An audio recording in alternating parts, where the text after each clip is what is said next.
the organizers for putting me in this enviable position of being between Jonathan Tobin and Pastor Hagee. So thank you very much. I was glad to find out that JNS doesn't stand for Jews Never Surrender, but that is its mission. And I think JNS, and a tribute to all of you who are involved, all of you who had the vision to start it and who support it, really deserve our applause, our credit, because it's filled a vital void and continues to be a great service to the Jewish community. You know, when we face problems, we look back to our tradition, because Judaism uniquely views history as not being about the past, but about the present and future. When we sat at the Seder, or when we read the Megillah on Purim, if you only read it as an historic document, you haven't fulfilled the mitzvah. Only if you understand its contemporary significance, if we understand the relevance and the guidance that we can derive from our traditions for the challenges we meet today. And in this period, just in this week's, there's one theme that repeats itself all the time, and that's zechirah, remembrance. From when we remember what Amalek did to us on Shabbat Zachar, to remember how they attacked us when we were weak and tired, to Yom HaZikaron, that we will mark tomorrow, the day memorializing those who fell in the defense of the state and made it possible for us all to be here. Yom HaShoah, where the word chosen to symbolize the Holocaust was not revenge or avenge, it was Zachor, remember. We say the prayer of Yizkor on Pesach and Shavuot because that keeps the memory of those who passed with us, the lessons they taught us, the messages we have to derive. So Jews look back in order to look forward. Winston Churchill once said, the further back you look, the further ahead you will see. Our sages said it 1,000 years earlier. And they taught us how to understand both the successes and the failures of the past and understand our obligations to the future. I think that there were a few times, certainly in the last 80 years, when it was more important for us to be able to look back, to learn the lessons, to understand our obligations, both to the past and to the future. The other lesson that we learn in this period is the importance of achdut, unity. There was only one condition God placed on every great miracle that happened to the Jewish people, from the Exodus from Egypt to the receiving of the Torah at Mount Sinai that we will celebrate in a few weeks on Shavuot, when we stood Ki'ish Echad B'Lev Echad as one people with one heart. And this is a time when we have to put aside differences and recognize that we are Am Echad B'Lev Echad. We are one people with one heart. Stop criticizing other Jews. Stand together, work together. Where there are differences, deal with them in private and show that we can be a strong force, because unity is the only way we can overcome our enemies.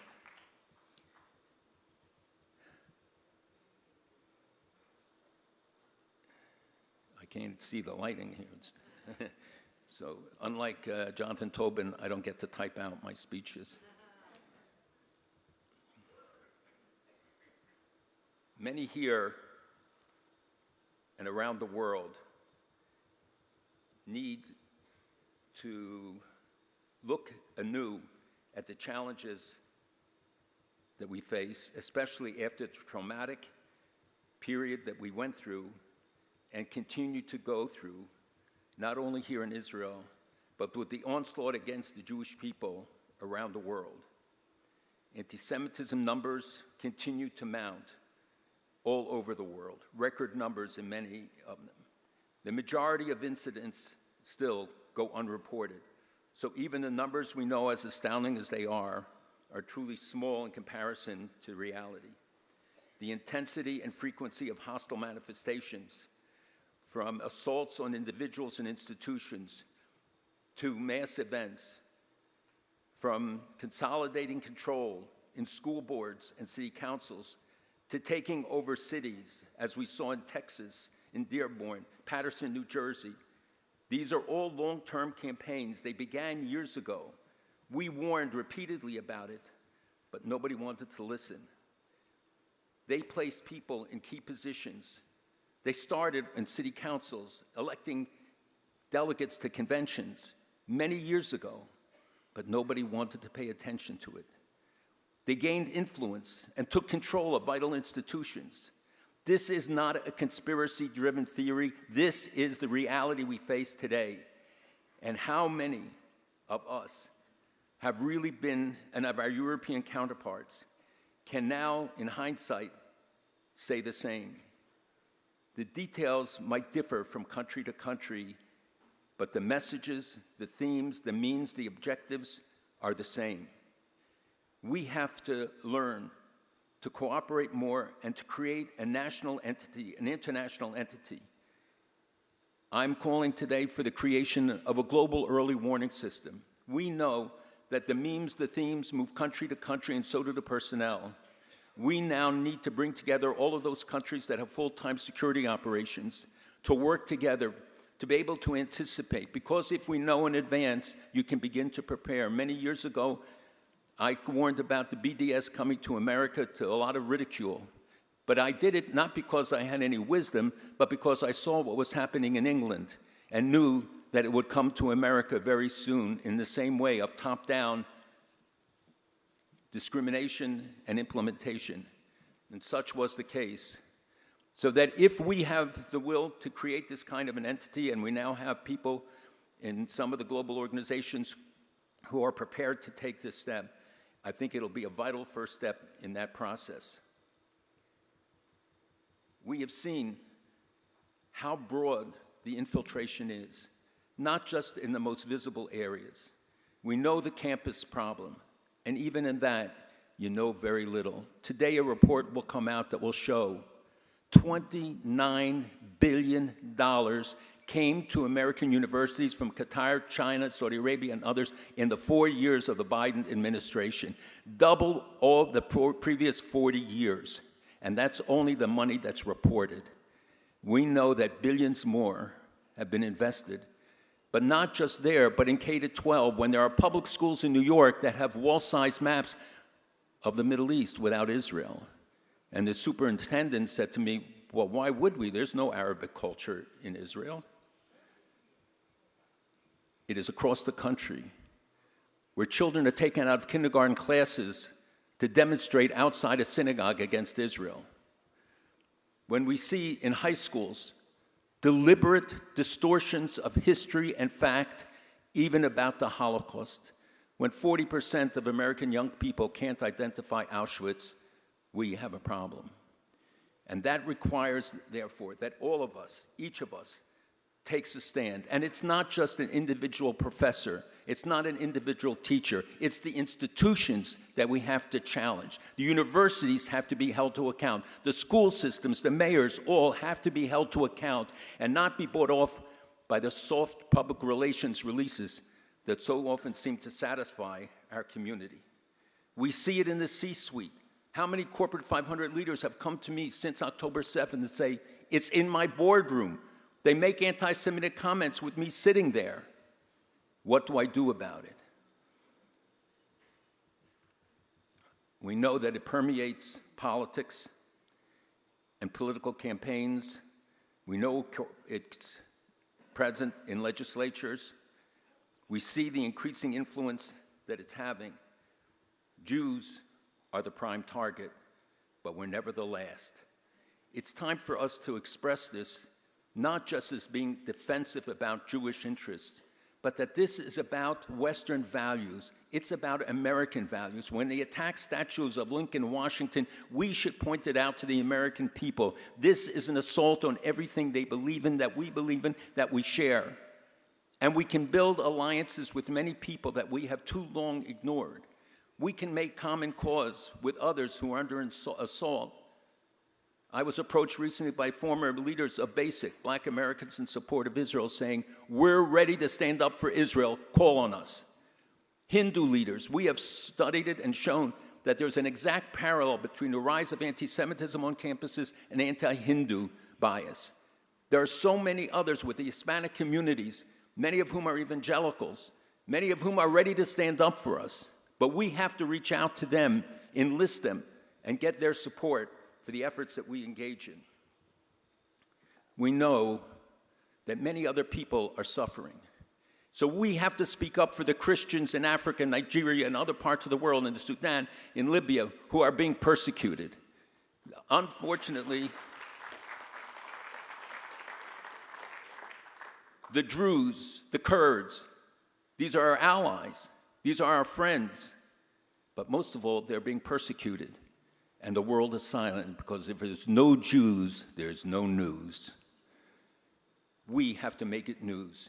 And we have to show that we are standing on principle, that we are bringing together people to stand together to protect the values that protect us, because while Israel's the first victim and Jews are the canary in the mine, we're never the last. And frankly, I'm sick and tired of all of those who can shed crocodile tears at memorials for dead Jews, but can't stand up for living Jews and a living Jewish state.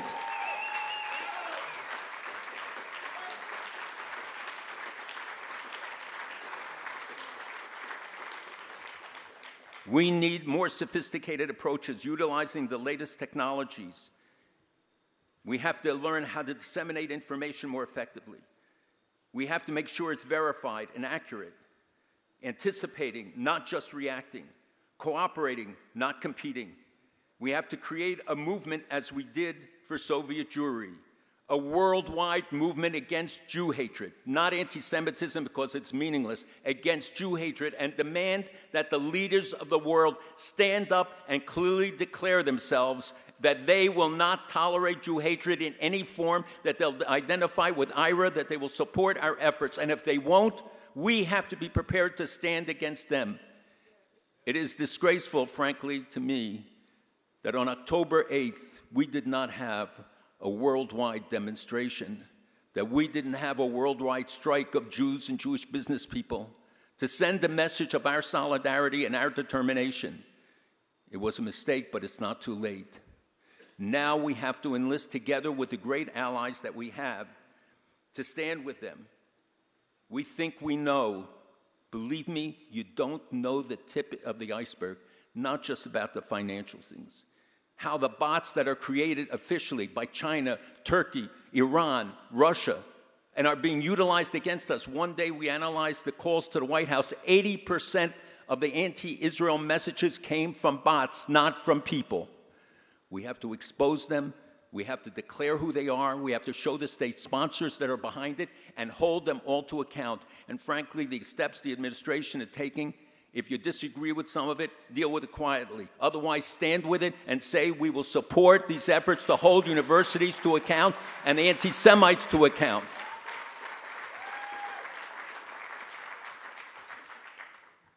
So I ask that we convene a world conference, that organizations put aside their differences, and that the leaders, the philanthropic leaders today gather and say, we will hold to account the organizations, the individuals, the institutions, to find out who really is delivering and to help support them.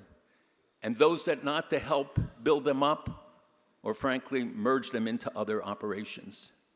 We are spending well into the 9 figures in America to fight Jew hatred. We're winning battles, we're losing the war. That has to stop. And we have to see to it that all of the amazing technologies that are coming out of Jewish brains and Jewish organizations who are all too ready to help, but find little receptivity, and I know from European colleagues the same is true, that we have to say now that every dollar is sacred. We can't match the billions, but we don't need to. We have a higher ally with us, and we have great friends, and when Jews stand together, there's no enemy we can't overcome, because we have people like Pastor Hagee and Kufite, 10 million members, standing with us, but only if we're standing up, speaking up, shouting, and telling them, we appreciate every single thing you do for us every day.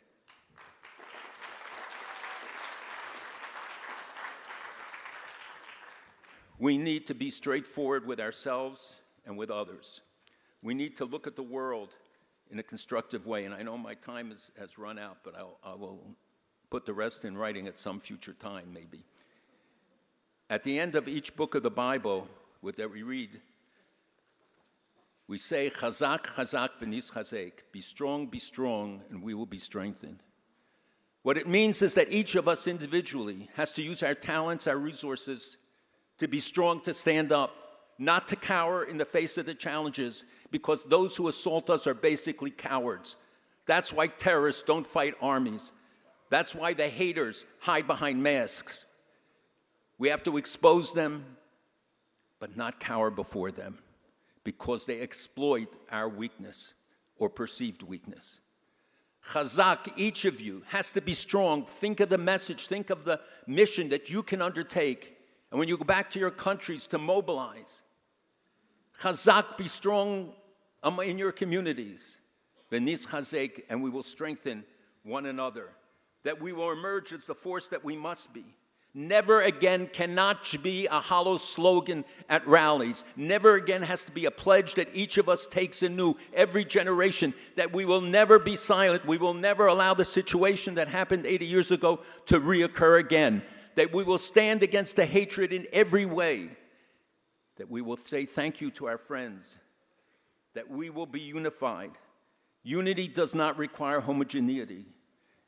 Unity requires us recognizing that what we have in common far outweighs our differences, that the whole is far greater than the sum of the parts.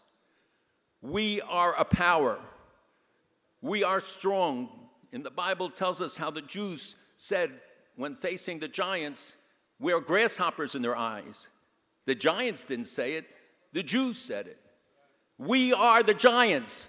We have behind us the right and the force and thousands of years of history. King David didn't come to Jerusalem 3,000 years ago and make it a capital to have a hotel named for him.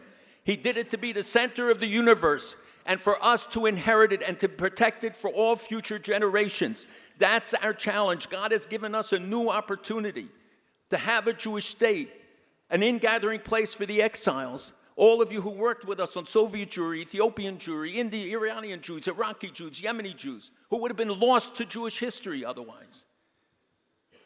We can overcome all of the enemies and all of the challenges if we're united, if we put aside our differences, and we stand together. Then future generations, just as we look back and judge that generation of 80 years ago, as we did on the amazing March of the Living, and having there the university presidents and security officials was an amazing addition.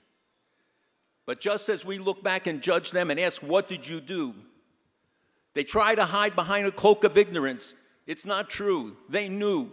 Before Operation Hoenlein, they broke the Nazi codes when 2,200,000 Jews were killed in 6 months in Lublin, Sobibor, and 6 other places. They didn't give it out because they didn't want the Nazis to know they broke the codes. We have no cloak of ignorance. We know everything. You know everything. Your grandchildren are going to ask, what did you do? If we rise up to this occasion, we follow the lead of JNS, we stand informed and active and strong, they will praise you and thank you for making it a better world for them.